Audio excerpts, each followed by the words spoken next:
Artileri merupakan kelas senjata berat yang mampu menembak target pada jarak jauh dengan munisi kaliber besar. Dalam pertempuran, terutama matra darat, peran artileri sangat penting.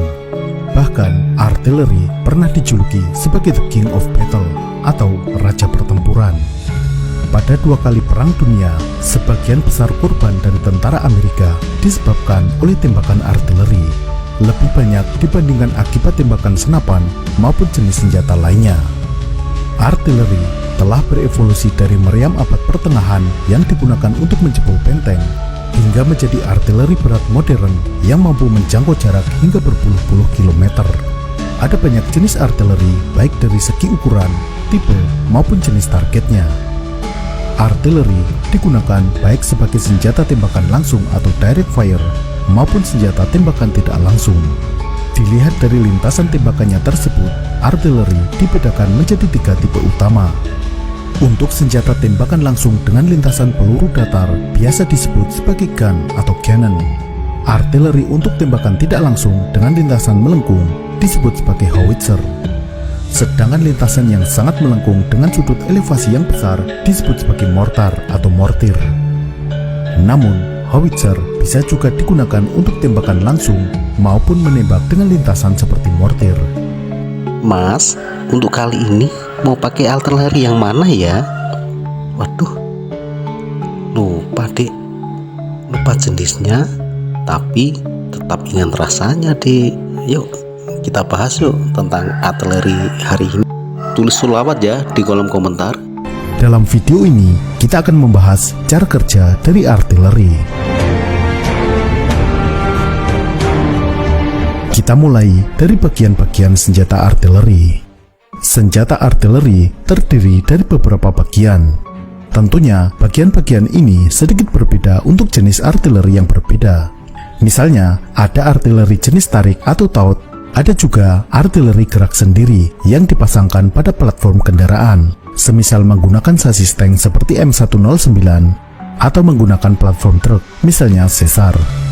Di sini, kita akan fokus membahas bagian-bagian dari artileri jenis tarik. Artileri ini dapat dipindahkan dengan cara ditarik oleh kendaraan. Untuk itu, artileri ini dilengkapi dengan roda.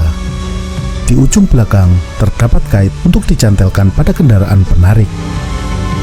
Bagian utamanya adalah laras atau sering disebut sebagai gun tube. Laras berupa silinder panjang tempat proyektil melesat karena didorong oleh tekanan gas hasil pembakaran propelan. Di bagian dalam laras terdapat alur melingkar. Alur atau rifling ini membuat proyektil berputar untuk menyetabilkannya saat terbang. Di bagian pangkal laras terdapat chamber. Disinilah terjadinya pembakaran propelan saat penembakan. Di bagian belakang laras terdapat mekanisme bridge untuk mengunci dan menutup lubang belakang laras. Laras berada pada semacam rel yang disebut sebagai cradle. Laras ini terpasang pada mounting yang disebut slake, dan slake inilah yang berada langsung pada cradle, sehingga saat penembakan, laras yang terdorong karena recoil dapat meluncur ke belakang. Untuk mengurangi recoil, pada bagian ujung depan laras sering dipasangi muzzle brake. Pada bagian atas atau samping laras terdapat silinder yang disebut sebagai recoil brake. Recoil brake ini memperlambat gerakan recoil dari laras. Selain berfungsi sebagai recoil brake, silinder ini juga berfungsi sebagai counter recoil untuk mengembalikan posisi laras ke posisi semula. Untuk menahan recoil yang besar, artileri terpasang pada landasan yang kuat.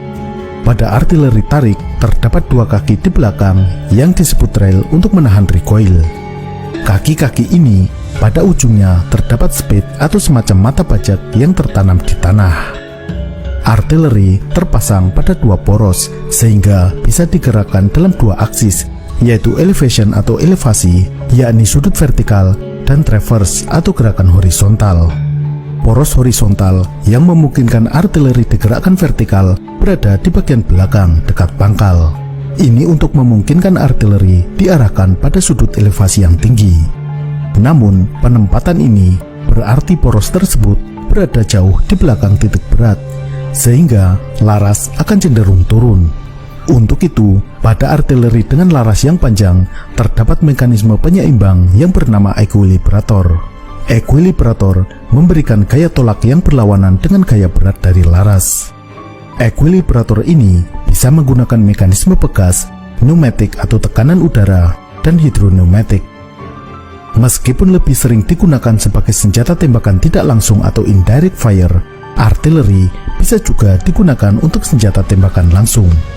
Ini artinya mungkin saja kru artileri berhadapan-hadapan langsung dan terlihat oleh musuh. Untuk itu, pada beberapa jenis artileri dilengkapi dengan perisai baja untuk melindungi kru dari tembakan musuh. Mantap mas, artileri jenengan ket biyen to dik. Iki aku wis ngeleh lho dik. Yuk tuku amunisi yuk. Sekarang kita bahas amunisi dari artileri. Amunisi artileri terdiri dari beberapa jenis. Ini umumnya tergantung dari kaliber meriam tersebut. Artileri kaliber kecil hingga menengah menggunakan peluru dengan struktur seperti peluru senapan. Amunisi berupa cartridge yang terdiri dari selongsong dengan propelan di dalamnya, primer di bagian belakang, dan proyektil di bagian depan. Cartridge ini merupakan satu paket yang menyatu. Untuk artileri kaliber menengah, misalnya howitzer kaliber 105 mm, umumnya menggunakan amunisi semi-fix. Amunisi ini terdiri dari dua bagian utama, yaitu selongsong dan proyektil. Selongsong berupa selongsong logam yang di dalamnya berisi propelan dan di bagian belakang terdapat primer untuk menyalakan propelan. Proyektil merupakan bagian yang terpisah. Namun, sebelum menembakkan, proyektil ini dipasangkan pada selongsong. Proyektil bisa dipasangkan dan dilepas dari selongsong dengan mudah. Untuk artileri kaliber besar, semisal 155 mm, amunisinya terpisah antara proyektil dan propelan. Propelan dibungkus dalam kantong dari semacam kain yang kombustible, sehingga ikut terbakar habis saat penembakan. Propelan artileri bisa berjenis single base, double base, atau triple base. Propelan single base, bahan dasarnya adalah nitroselulus. Untuk double base, selain nitroselulus juga ditambah komponen berbahan dasar nitrogliserin. Untuk triple base, ditambah bahan berbasis nitroguanidin. Di bagian belakang, terdapat igniter charge untuk memicu pembakaran propelan utama. Igniter charge ini nantinya akan dinyalakan oleh primer. Agar pemasangan tidak terbalik, bagian igniter charge diberi warna merah. Dengan propelan terpisah ini, kekuatan tembakan bisa diatur. Jika ingin menambah kekuatan tembakan, digunakan kantong propelan yang berukuran lebih panjang, sehingga jumlah propelannya lebih banyak. Ada juga propelan berbentuk silinder yang lebih padat yang biasa disebut MAX atau Modular Artillery Charge System. Propelling charge ini bidireksional, kedua sisinya sama, jadi tidak akan terbalik. Sekarang kita lihat mekanisme penembakan dari artileri. Cara kerja penembakan artileri pada prinsipnya sama saja dengan meriam pada zaman dahulu. Propelan yang berada di belakang proyektil dibakar sehingga menimbulkan gas bertekanan sangat tinggi. Tekanan gas ini mendorong proyektil melalui lubang laras. Agar tekanan gas tidak bocor, maka di belakang proyektil diberi sumbat dari semacam kain. Pada artileri modern, amunisi diisikan dari belakang. Pada artileri dengan amunisi fix atau semi-fix, amunisi dimasukkan ke dalam chamber dari arah belakang. Agar saat penembakan selongsong tidak terlontar ke belakang karena tekanan ledakan propelan, maka di bagian belakang dikunci dengan bridge block. Untuk amunisi yang menggunakan selongsong, mekanisme bridge block umumnya menggunakan sliding wedge bridge block, yakni mekanisme bridge block berbentuk kotak yang bergerak dengan gerakan bergeser. Ada yang bergeser vertikal, ada juga yang horizontal. Di dalam bridge block ini terdapat firing pin. Firing pin ini nantinya akan mengetuk primer yang berada di belakang selongsong untuk menembak. Ada beberapa mekanisme dari firing pin. Ada yang langsung terkokang ketika bridge block dibuka dan ditutup.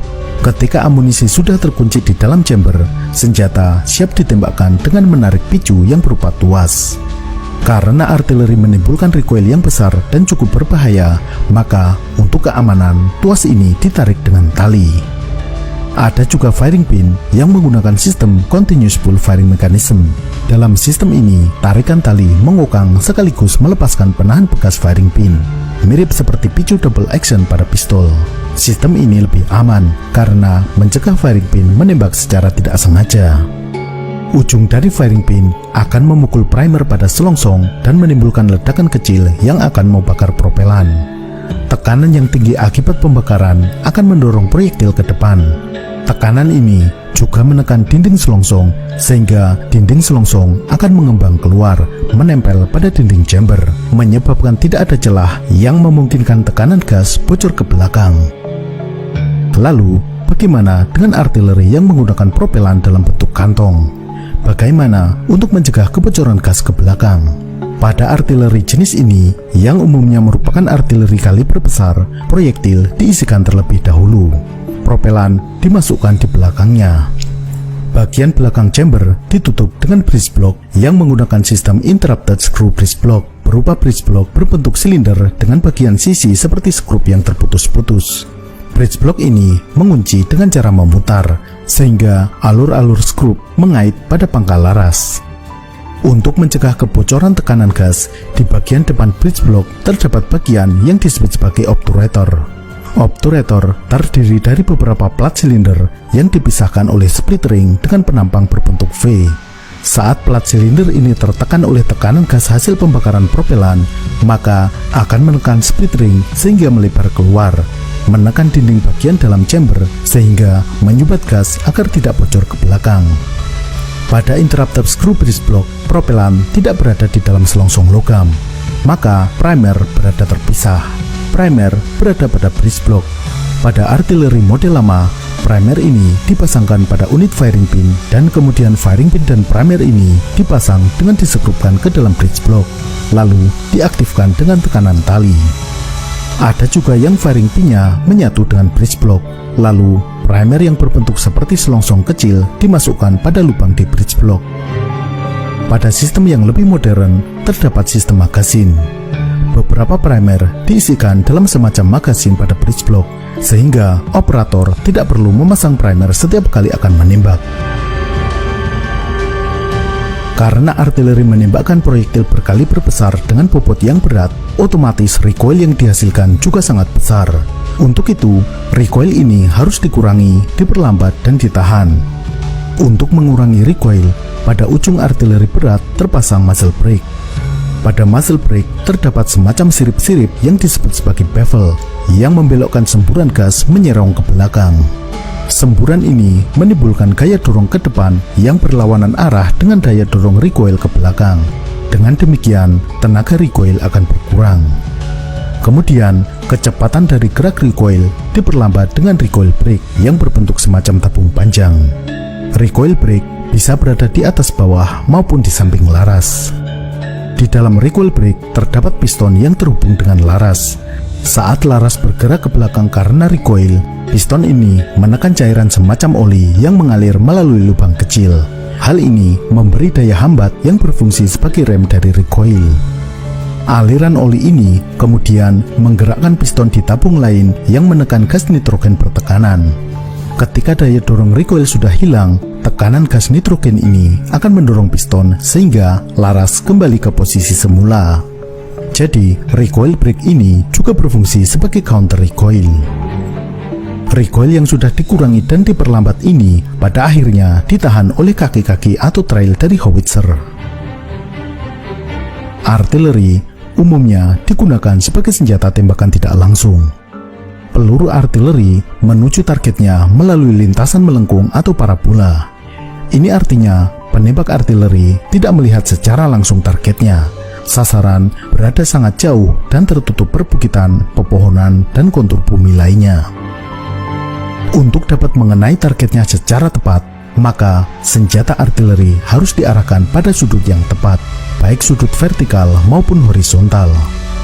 Selain itu, ada banyak faktor yang harus diperhitungkan dalam penembakan artileri.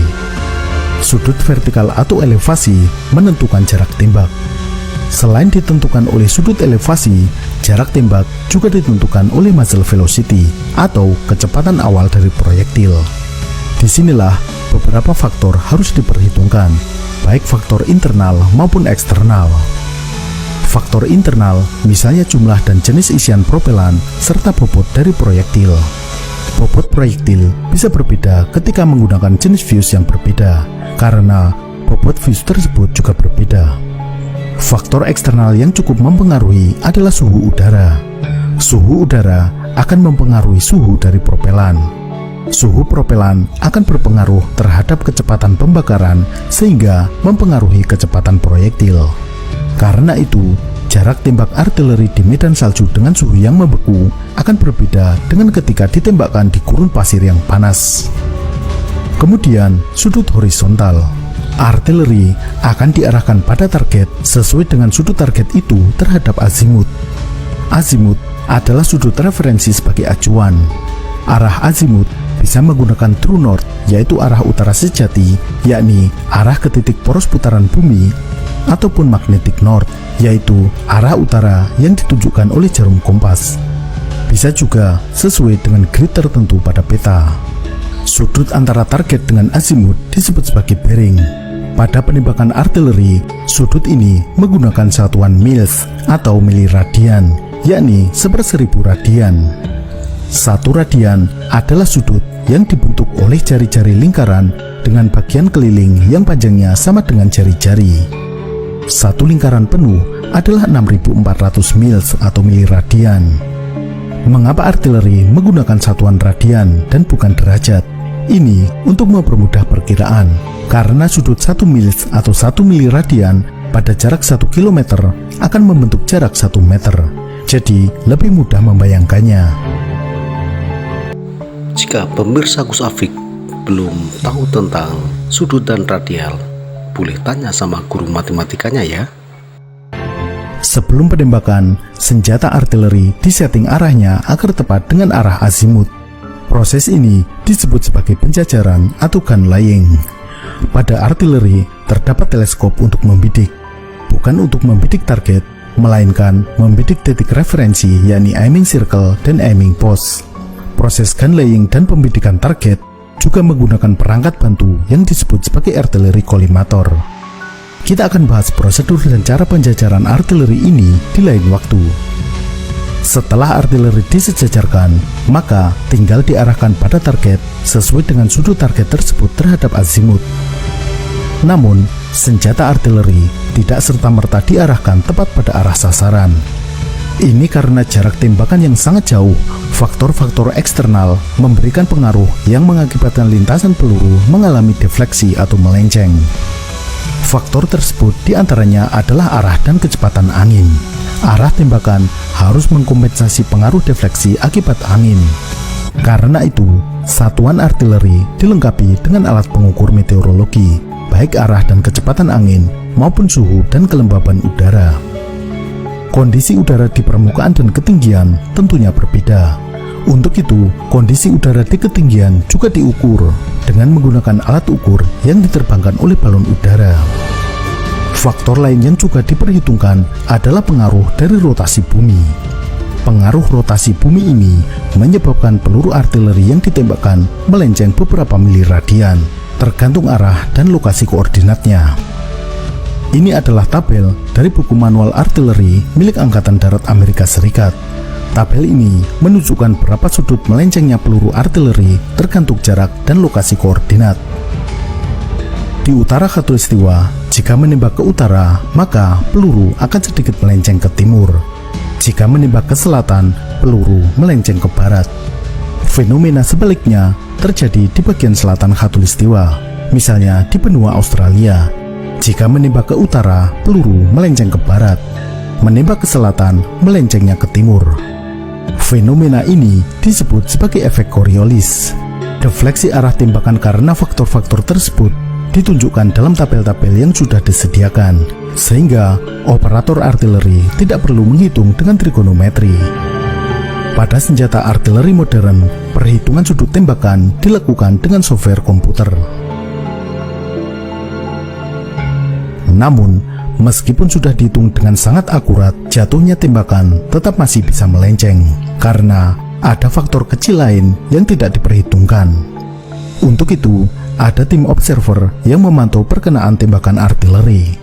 Observer ini menyusup jauh mendekati target untuk memantau perkenaan tembakan. observer akan melaporkan berapa jauh melencengnya tembakan untuk kemudian dilakukan koreksi.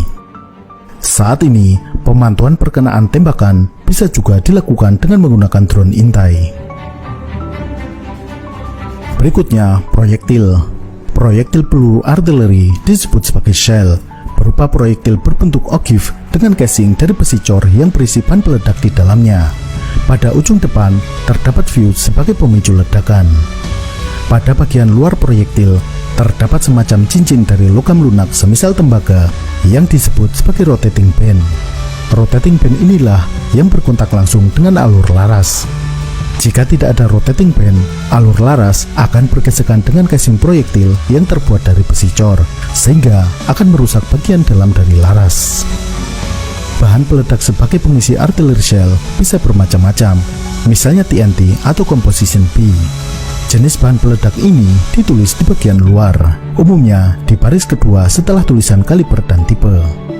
Pada ujung sel terdapat fuse sebagai perangkat yang memicu ledakan peluru artileri saat mengenai target. Fuse ini dipasang sebelum penembakan.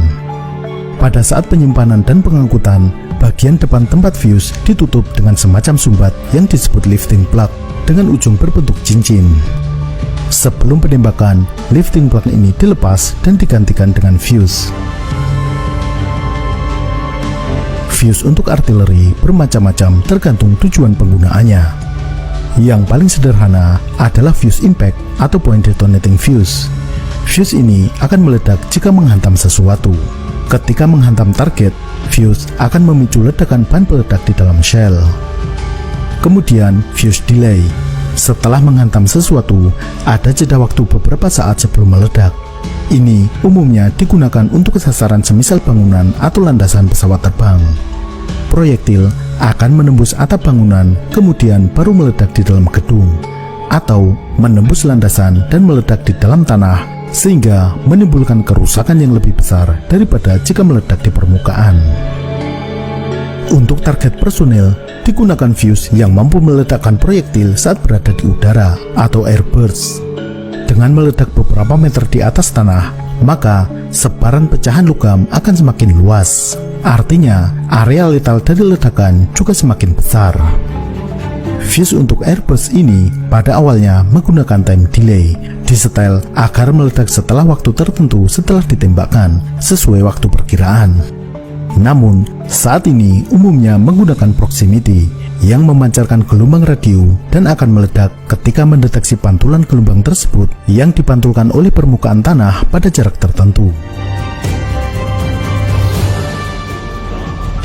Meskipun sudah digunakan selama berabad-abad, artileri tetap memiliki peran penting dalam perang modern. Untuk itu, teknologi artileri terus mengalami perkembangan. Pengembangan teknologi terutama pada proyektilnya yang menggunakan proyektil pintar atau smart munition. Ketepatan tembak tidak lagi tergantung sepenuhnya pada akurasi penyetelan sudut tembakan. Namun, peluru artileri memiliki sistem pengendali untuk bisa mengenai target secara tepat. Munisi pintar ini dipandu dengan GPS sehingga akan tepat mengenai target yang koordinatnya sudah diketahui. Contoh smart munition yang sudah digunakan pada artileri kaliber 155 mm adalah M982 Excalibur yang dikembangkan oleh Raytheon. Proyektil pintar ini sudah digunakan oleh militer Amerika Serikat dan beberapa negara sekutu. Smart munition juga dapat mengenai target mobile semisal kendaraan tempur. Pada proyektil ini dilengkapi dengan sensor yang mampu mendeteksi dan mengendalikan jatuhnya proyektil tepat pada target yang bergerak. Menggunakan proyektil artileri dengan sistem pemandu lebih murah dibandingkan jika menggunakan rudal balistik atau rudal jelajah.